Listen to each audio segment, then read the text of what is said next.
আগে জানতাম মানুষের মধ্যে মানবতা নাই। ওমা, দেখেন অবস্থা।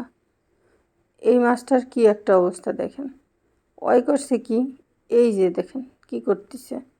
একটা মাছ খেয়ে বসে আছে, দেখছেন। আমি আগে ভাবতাম গোল্ডফিশ হচ্ছে খুব শান্তশিষ্ট একটা প্রাণী, অথচ দেখেন ওরা মানে ভালোই হিংস্র আছে। ছোট্ট একটা মাছ ও মুখের মধ্যে নিয়ে বসে ঘুরে বেড়াইতেছে। এই মাছটা কেউ গিলে খেতে পারবে বলেন তো? আচ্ছা, ওরে আমরা কিছু সময় একটু দেখতে থাকি, আদৌ কি ও আসলে গিলে খেতে পারবে? ওকে খাইতে পারবে নাকি ওটা নিয়ে মুখে ঘুরে বেড়াচ্ছে?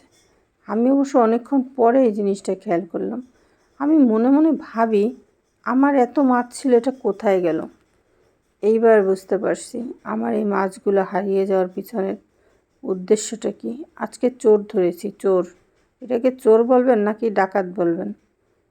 চোর না ডাকাত, নাকি সুন্নি নাকি ডাকাতের সর্দারিনী? আমি তো খুবই অবাক। দেখছেন অবস্থা, কত বড় ডাকাত! অত বড় একটা মাছও মুখের মধ্যে অর্ধেক ঢুকাই বসে রয়েছে।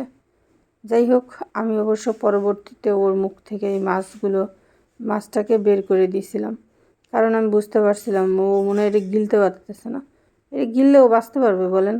আমি যতটুকু জানি ওদের খাবারের পরিমাণটা একটু কম দিতে হয়। এটা পুরা রাক্ষসী মাছ, একটুখানি খাবার দেওয়ার সাথে সাথে সব খেয়ে বসে থাকে। কি একটা অদ্ভুত অবস্থা। আগেরবার কতগুলো মাছ কিনছিলাম, সেই মাছগুলো কী হয়েছিল জানেন? খাবার খাইয়ে মরে গেছে। এবার এগুলোর একটু কম কম খাবার দিই। আচ্ছা বলেন তো, যাদের বাসায় মাছ আছে, আমার মাছগুলো কি হেলদি নাকি হেলদি না? আমাকে একটু জানায়েন।